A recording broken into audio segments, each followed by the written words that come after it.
Hi, it's Zoe, and welcome back to the show. My question for you this week is this the end of DEI? Let's find out.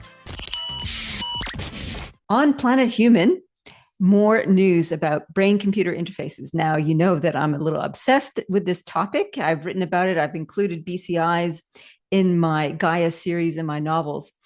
And this time, the update is not from Neuralink. It's from a different company, and I got this through Peter Diamandis and his email newsletter. It turns out that Science Corporation, led by CEO Max Hodak, who is the former president of Neuralink, has a revolutionary approach to BCIs that could change everything. It's a biohybrid neural interface that uses living neurons to grow non-destructively into your brain tissue. So this is a game changer. So instead of having artificial things plugged into your brain that your brain reacts to and starts to decay as it interfaces with this foreign object, and also sacrifices some brain tissue, this is a little bit different. So this is what Max has to say. Placing anything into the brain inevitably destroys some amount of brain tissue. Destroying 10,000 cells to record from 1,000 might be perfectly justified if you have a serious injury and those 1,000 neurons create a lot of value, but it really hurts as a scaling characteristic. So basically, we don't stick things in our brains and have it kill brain cells. So their solution is a silicon-like, honeycomb-like structure with 100,000 micro wells, which are tiny cylindrical holes, roughly 15 micrometers deep, very small, where individual living neurons grown from neural stem cells can grow out of the microwell circuitry directly into the subject's brain tissue. Things growing out of these wells into the brain tissue. So it's kind of got like this biological connection with the brain. When placed onto the brain surface, the neural stem grows axons. Think of the roots of a plant, and dendrites, which form synapses with other cells, download into the host's brain tissue. As these biological roots grow into your brain tissue, they naturally integrate, forming synaptic connections, creating a biological bridge between mind and machine, and they do this without physically destroying the brain tissue around them. Very cool. So what does this all mean? What could it mean is that our BCIs are becoming more integrated into our brain so that that seamless interaction with our devices will become more organic. So it is the future of humanity, potentially, this whole idea of augmented biology by having things implanted into our brain. Coming soon to a place near you, maybe. So back on Planet Zoe, I'm back into it with a lot of client work. So last few weeks, I've been doing workshops on team culture, on strategy. And this week, as you are listening and watching this, I am out with Peter Cullen Trust doing a leadership program in the outdoors, one of my favorite activities for the year. So yes, it's a good time to do development and a good time to think big picture about how's our team doing? Are relationships solid and working well? And how is our strategy? Is that also solid and working well? Time to review it, maybe. The other thing that is happening on Planet Zoe is my continued interest in mental wealth. I love this concept.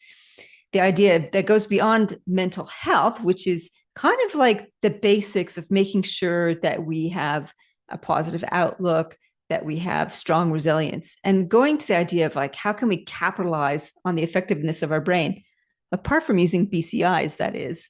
And I've been using this little potion, it feels like a potion, by Magic Mind. These guys sent me some samples to try out, and I've been delighted. I take a shot before I do my workout in the morning because it has about half a cup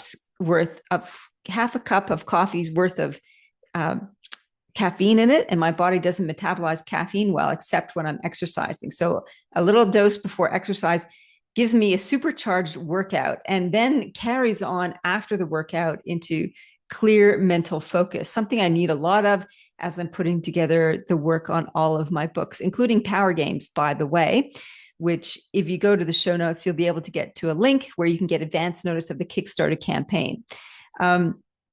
So Magic Mind is really cool. And I was doing a little bit of research into its contents. It's got 4 aspects to this to help you develop your own mental wealth and agility. It's for mental performance. It's got the big lion's mane extract, bacopa, and cognizin, which is a trademarked thing. I think that's what it says here, cognizin. And for less stress, we have all the usuals: ashwagandha, L-theanine, and turmeric, which is also really good for reducing inflammation. It's got calm energy in the form of rhodiola, cordyceps, and matcha, good old green tea extract. And for vitality, it's got vitamins B2, B3, B12, C, and D. So it is a beautiful little magic potion to help you boost the vitality of your brain, to help you with your performance physically, and then to help develop that sense of flow and concentration when you get down to doing the mental work of your day. So the link is in the show notes if you want to check it out. They also have a sleep supplement, which I have yet to try, but I'm looking forward to as well. So that is Magic Mind, and that is everything that's happening on Planet Zoe. So what's happening with these issues around DEI? There's a lot going on, right? So Trump came to power, and one of the first executive orders he issued was, let's cancel all the DEI programs in the government. And if anybody finds anybody surreptitiously executing on those programs and calling it something else, dob in your fellow colleagues and have them ousted. Wow. So that came as a big surprise, such a big backlash to a set of programs and principles that have been mainstay in organizations for some time now. What gives around that? So I started doing a bit of a deep dive around that. And it's interesting, some companies have followed suit and ditched their DEI policies, and some have not. So kudos to Costco, who's asked their shareholders, said, should we ditch DEI policies and procedures? And they said, overwhelmingly, no, keep them. So what's all the pushback about, and what is DEI all about? DEI stands for diversity, equity, and inclusion, and it gives rise to the premise that not everybody has a chance to compete equitably in the workplace. So what can we do to help fix that? So what's the pushback around that, right? So if some people don't get to participate fairly, why is that a problem? A lot of it is around perception and possibly around implementation of these particular strategies. Some of the pushback is seeing DEI approaches as tokenism. So let's put the fill in the blank minority into this role to make sure that we have a diverse bunch of people at the table. And some companies are potentially doing that as opposed to really digging down and doing systems change work, which is the real solution that DEI is hoping to address. And we'll get to that shortly. It's a little bit like, for some people who are pushing back against it, it may be a little bit like greenwashing. It's like, oh, everybody's doing it and it's part of our social license, so we should prove that we have all sorts of M&Ms at the table in terms of diversity. And it's about jumping on a bandwagon as opposed to really being values-based in your diversity and equity and inclusion solutions.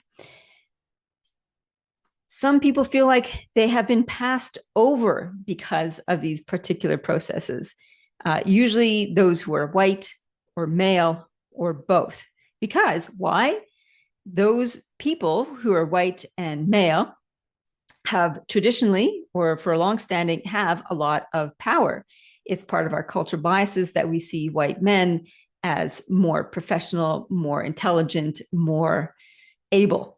And DEI has sought to shake that up a little bit and say white men are not the only people who are capable in the workplace. And there's been a lot of look with DEI research into how systems generate this bias towards white men in particular. This brings me to a lot of rabbit hole-y stuff when I was researching around this, such as critical race theory. So one of the books I went to look up on diversity and inclusion and on what books to recommend. And here's a book I do not recommend, but came up as on the browser. It's called Diversity Delusion by Heather McDonald. And the subject line, or the subtitle, I should say, is How Race and Gender Pandering corrupt the university and academic and undermine our culture. So this kind of had my mouth go, my jaw dropped a little bit. I went, okay, what is this all about? And what made my jaw drop was the idea that there is race and gender pandering. The fact that's in the subject line or the subtitle of the book is interesting. It's got a very strong bent towards we are pandering to race and gender ideologies. The fact that it thinks it's undermining the culture is also interesting, to say the least. This led me to other books around critical race theory and the objections to critical race theory being taught in schools. Now, what is critical race theory?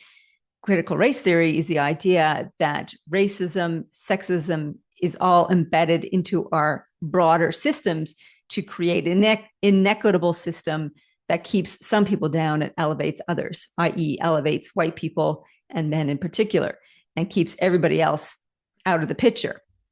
A lot of people object to that, and they place the whole idea of meritocracy at the top of the tree as an alternative to DEI.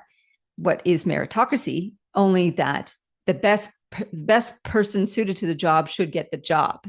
That's it in a nutshell, really, is that you've got to work hard to earn it, and that there is not systemic racism or discrimination in the workplace. It's that only those who work hard should be promoted. Only those who are perfectly competent to the job should get the job. Now, and of course, President Trump has used that recently to blame DEI hires on systemic failures, such as in California, the fact that California was not able to respond effectively in his mind to the fires because they had a DEI hire, as in a lesbian woman at the top of the chain in the emergency services response team. Therefore, they were incompetent. And also blame on policies for recent aeronautical accidents over Washington. Those people were obviously DEI hires, so incompetent people are being promoted. So this is a criticism of DEI policies and processes, is that incompetent people are being put into jobs where other competent people should have been. Therefore, we need a meritocracy. Only the best person and most capable and most competent person for the job should get the job. So lots to say around that. The first thing is DEI does not seek to promote people who are incompetent and not able to do the job. That's not what the policies and processes should be about. DEI policies and procedures are about picking apart those systems, the bigger picture systems that create inequity, and trying to level the playing field. So this whole idea that incompetent people are being promoted is hogwash. Maybe it's true in some cases, though that is not the purpose behind it. And the other things have shown that DEI policies have actually improved things for most people. Example, changing application processes to strip identifiers out of the applications to reduce cognitive bias against or for applicants by having numbers and taking out gender or race or names, etc., and just having a look at what people's accomplishments are is one way to help level the playing field by taking systemic bias out of it. The other thing that DEI principles and processes and programs have been helpful for is actually highlighting the fact that there are cognitive biases at play. And that bit of self-awareness has been instrumental in increasing connection and collaboration and compassion between people. And I see that as a good thing. And something also very basic that has also been helpful from a different angle is changing meeting processes as an example. So not just the extroverted, confident people get a say at the table. You might change your meeting processes. So have the subject for discussion listed, give everybody 5 minutes to come up with dot points around their thoughts, and then go around the table to share those thoughts.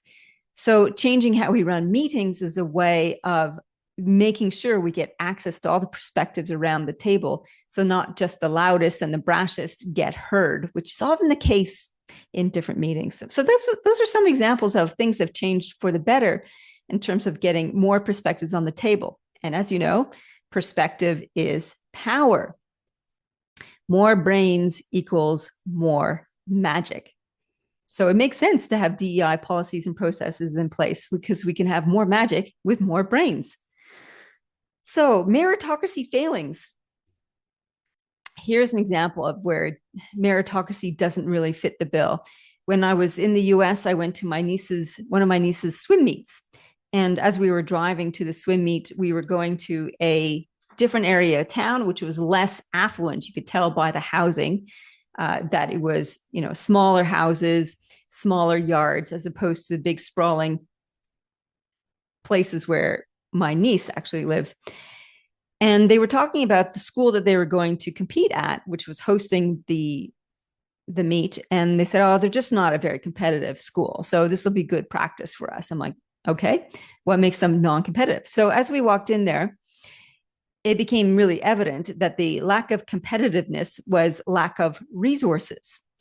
What I mean by that is that because it was a less affluent school, the school itself doesn't have as many resources to put towards their swim team. It means they don't have paid coaches like my niece's team does. They don't have a lot of teaching aids to help with the processes. They probably don't have as much extracurricular training programs for their kids, and nor could the parents of those kids potentially afford to the time to take their kids to those extracurricular activities or to fund them. A lot of these meets are at other schools that require overnight stays. This is a lot to put on families that have lesser income. So this is an example of why lack of competitiveness is there. It's not because those kids are less able. It's because they have less opportunity. Why do they have less opportunity? Because systemically, they don't have enough time or money to support them in their swimming ambitions. Now, replace swimming ambitions with any other academic or career orientation, and you have an indicator of how systemic discrimination can start to become embedded. Then you start to associate people from that area as being less capable and less competent. Not because they are, it's because they haven't had access to the resources and opportunities as other kids might have. This is called financial disadvantage.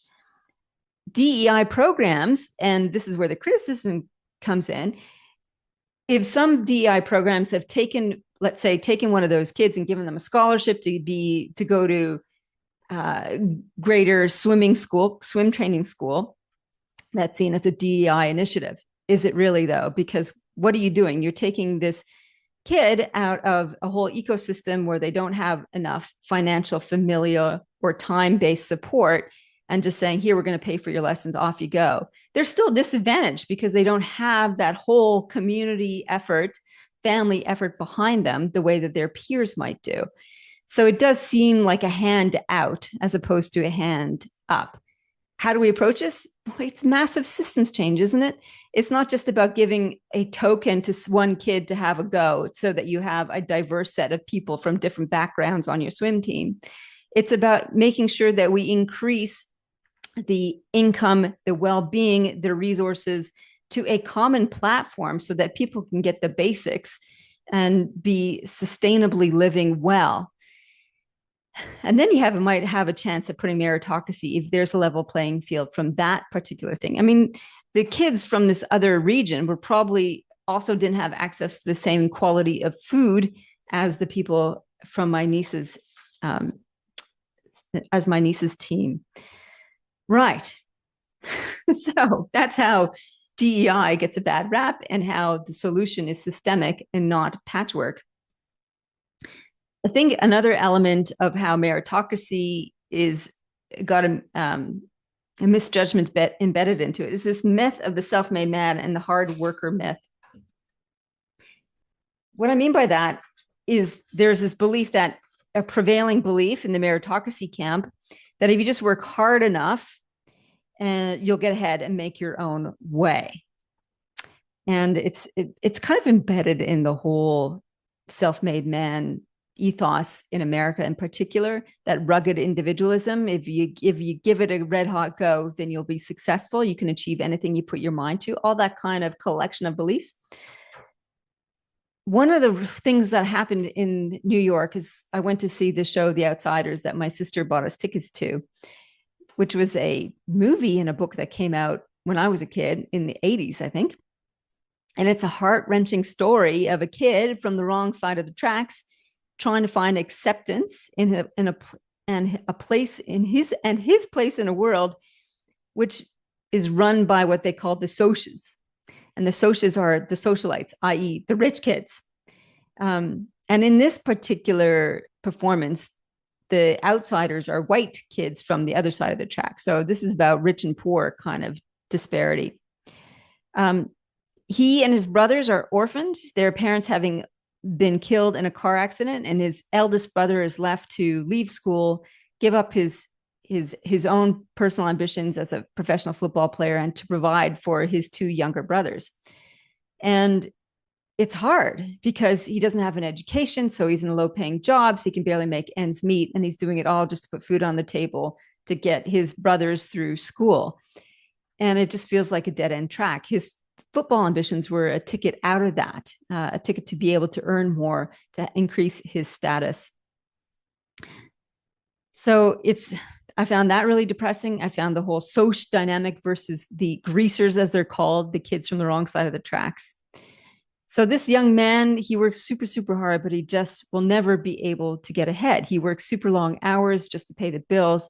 There's no time or energy or money to do any further study to get along. He's caught. So he puts everything into helping his littlest brother make a breakout. And that ends up being through his writing. So keeping his littlest brother in school to somehow get a scholarship to a college ed degree and get out. So this is an example of, it's not just about hard work. The eldest brother worked his tail off, but he was never going to get ahead. The system is trapped against him. Yeah, but he's white and he's male, so he has that to his advantage, I suppose. Another element that I think that is creating this whole resistance to DEI is that people get jealous or disgruntled because what they see is preferential treatment to people who are different to them. For example, where is the leadership program for emerging young males? You cannot run a male-only leadership development program because there would be protests against it. They're already seen as advantages for A, being male, B, being young, and quite likely mostly white, especially in Australia. So there's that. The other pushback pieces is, do DEI programs create a sense of learned helplessness, a sense of victim mentality? And certainly some of the criticisms I was reading say that is so. You know, it's like the systemic racism means that there's all these people who are victims. Dare we go into the drama triangle with this one, you know? So there's a difference between being victims of a system and having a victim mindset. Real discrimination exists. Our response to that does not have to be a victim mindset, which is there to blame for all my woes, therefore give me a handout, which is what a lot of criticisms of DEI project onto these particular elements. And maybe that's true of some people, that they do have a chip on their shoulder and they go through life, you owe me, you owe me. But it's not necessarily the case. A lot of people who have less coin in their coin bag is the way that I describe it. In my book, Power Games, that'll be released in May through Kickstarter, I talk a lot about power and status. And coin is about your status. Some of it is unearned. And unearned status is, what color are you? And what family were you born into? Things that you did nothing and you just happen to be circumstantially advantaged as a result of that. These are unearned coins in your coin bag, your little medieval purse of power, I guess, of influence. And then there's status that you can earn through good deeds, through performance, through building up networks. And some of us have bigger coin bags to start with than others. Others have to work really hard to put coins in that coin bag.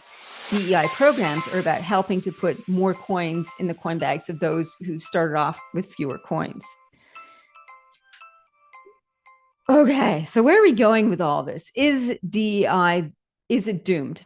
No, I think it needs a refurbishment.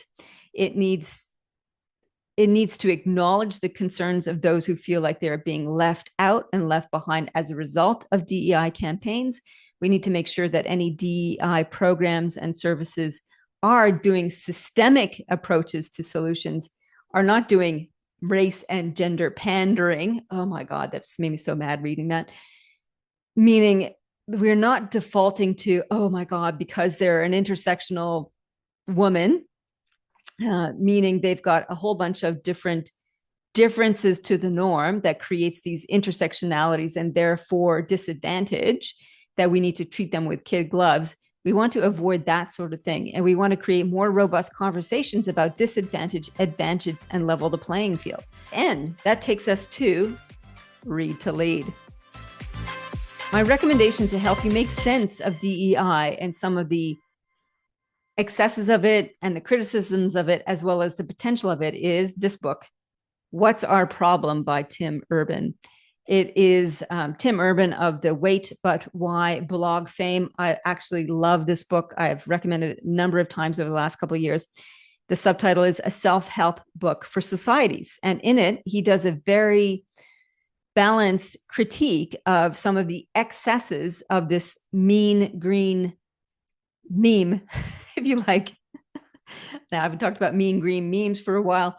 So this DEI is one of the flagship principles and ethos of the green stage of leadership maturity according to spiral dynamics and other leadership maturity frameworks. This idea that we live in a complex world and that there are very different ways of experiencing being human, and that the standard definition of, just as an example, man and woman doesn't actually encapsulate the range of experiences that many people have. So, harking back to one of the other litanies and edicts from President Trump, which banned the use of gender and reduced it to male and female, is very simple and simplifying, and does not take into account the broad spectrum of human experiences, nor indeed the biological subtleties of male versus female. It is not just XX and XY chromosomes that make male and female. There's a whole bunch of things that come into play around that. And not everybody's experience is XX, XY, black and white, and so on. So back to Tim Urban's book, What's Our Problem? It looks at the excesses of the green meme. And the green meme is all about saying everybody has diverse experiences. All those experiences are valuable. Fantastic. The judgmental, mean part about that is if you say different to that, you are racist and bigoted. And I think a lot of pushback against DEI programs come from that reaction to that judgmentalism, and well, part of it, not all of it, I should say. And we need to be careful of that. We need to look at our fellow colleagues, those who believe in meritocracy and those who believe in DEI approaches, and say, how can we get the best of both of those things? Because both of those things have really solid principles that are helpful to all of us behind them. It's not one or the other. It's probably a blend of both. So let's get behind that. And Tim Urban does a really great job of showcasing the excesses of it and what we can do differently. And I'm all for that. I would love to hear your thoughts around diversity, equity, and inclusion, and whether or not it has a future. I believe it does. I believe that systems change is essential to help creating a more compassionate, equitable society and business workplaces. And we need to look realistically about what are we doing? Are the programs having the effect that we want? Are we measuring the right outcomes? Are we just looking at the surface in terms of the changes that we're trying to make? Are we genuinely making a difference to help give people a leg up and not a handout? I would love to hear from you. Drop me an email at zoe@zoerouth.com. Subscribe if you haven't already to the to the podcast. You just go to zoerouth.com, click on podcast. You can sign up to get the insiders, additional resources. And you can also sign up in whatever app that you are listening to, whether it's on YouTube or one of the other podcasting apps. It's great. I would love to have a conversation with you. This makes it more interesting for me, and I can get more brains working on this, because more brains equals more magic. Don't forget to sign up for the Kickstarter notification. Just go to my website, zoerouth.com, click on books, find Power Games there, and I'll give you all the latest updates, and you can be having first dibs on the launch of that book. In the meantime, live with grace, lead in service. See you next week.